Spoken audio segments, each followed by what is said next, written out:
On this episode of AV Week, we take a look at hiding the AV in your next installation, the impact of lawsuits and patents on the AV industry.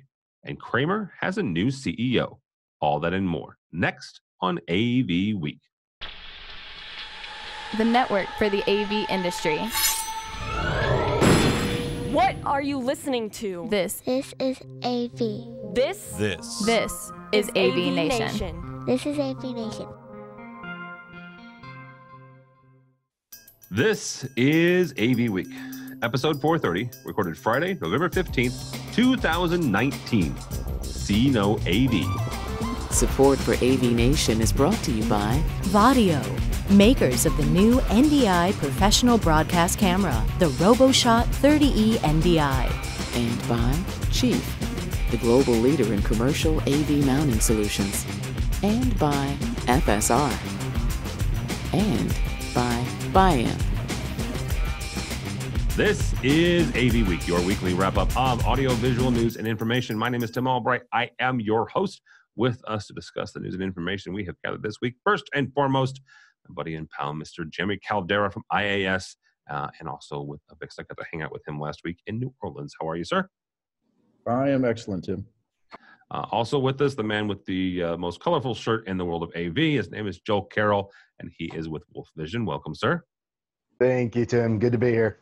I actually get to hang out with Joel next week. So actually, by the time you're watching this, it's this week. If you're in the Atlanta area, actually come out and hang out with us. If you're a tech manager, we'll put a link to that event, but that happens on Tuesday of this week. Last but not least, a new gentleman here with us, Will Seifert. Will is from CTSI out in Washington, D.C. way. Welcome, sir. Howdy. Thanks for having me. Absolutely. Thanks for joining us. So this week, a couple things fresh, kind of off the presses, happened on about a week ago. Shure Microflex Advanced, the Shure microphone, the MX-A910, has a new update to it for the installation in the drop ceiling. According to the article here, it is now available for pre-order in the U.S., quote unquote. The MX-A910W-A ceiling array microphone with DSP provides a quick, simple solution for installation in 24 by 24 inch grids in the U.S. Also includes the same technology as all the prior versions. It looks to be a different mounting system, mounting solution. Jeremy, we'll start with you on this. When it comes to updating this, and let's not be coy here, they're doing this new update because of a injunction resulting from a lawsuit filed by Clear One. The judge in that case put an injunction on Shure, saying that they couldn't sell in the U.S. the existing mounting solution, and so Shure has come out with a different one. When you're talking with manufacturers who are involved in lawsuits and such like this, when you guys do your designs, how much of an impact does some of this uncertainty have on you to select a product, or do you guys just kind of go forward with some good faith, in the manufacturers, saying, you know what, we trust you guys to figure it out. We're still going to put you in the design. It's a challenge, right? I mean, this is honestly the first time in almost 20 years of being in this business where I've had a product that I use on a regular and consistent basis stop shipping because of a lawsuit, right? So I really didn't know how to approach it other than I think the product is great and I continued to sell it. There are some workarounds, you can order versions from other countries, for example, and just make them work. But yeah, I mean, it's a challenge, but you just have to trust. Yeah, absolutely. Will, same kind of question to you. When you guys start looking at this and start dealing with your manufacturers, what kind of questions do you ask them and saying, should we put this in, or should we kind of wait and see? In the meantime, they're losing business to alternative versions of whatever it is product that is involved in this suit. I think anytime we spec a product, we want to make sure that product exists and it's been tested and is actually going to serve the client's needs when we do it. We're not asking, hey, you're expecting to have a judge prohibit you from selling that product, from day one. But we kind of have faith that if something's being manufactured and we've tested it, that we'll spec it out there. In this case, when things weren't available and we knew the timeline of projects, if it was a project that was, years out, we would spec something similar, just saying this is the placeholder for that type of technology, knowing something would be around. If it was something that had to get delivered in 90 days, it wasn't a product we could use because it wasn't available.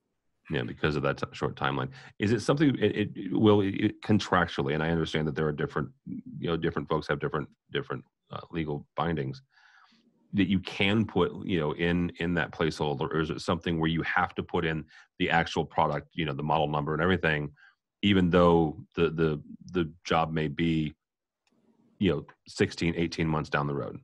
Well, obviously, I think the more real scenario was, we had jobs that had that product specified to be installed and it was unable to be procured to be installed.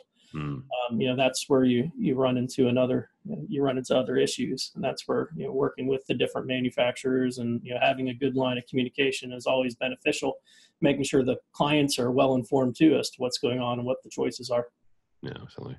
Joel, you are our resident manufacturer for this week's show. You guys have to have a contingency plan. You have to have some sort of plan somewhere where you rip it open and go, okay, holy crap, we're getting sued. This is what we do. I'm not asking you for Wolf Vision specifically, but you've worked for a number of manufacturers, so give me some generalizations here.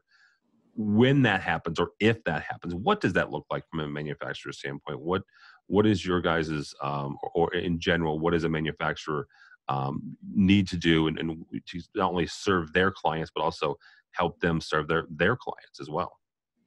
Well, I mean, it really kind of depends on a lot of these applications. In this case, it was a very specific microphone that works a very specific way. But we've seen in other applications as well.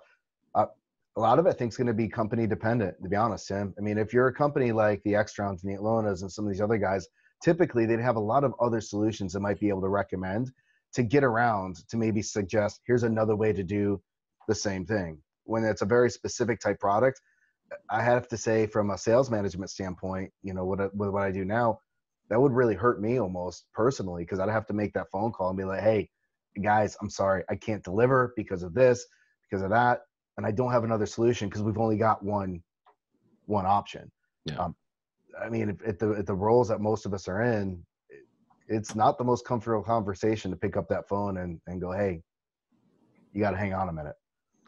Is it, I hate to use the BandAid metaphor because I really hate, but is it one of those things where you just have to rip it off and just start making the phone calls and say, look, here's the situation sooner rather than later? Or is it something where to give your side guys some time here, you maybe you hold back for a day or two, hoping the situation resolves itself, and then eventually you've just got to make those calls?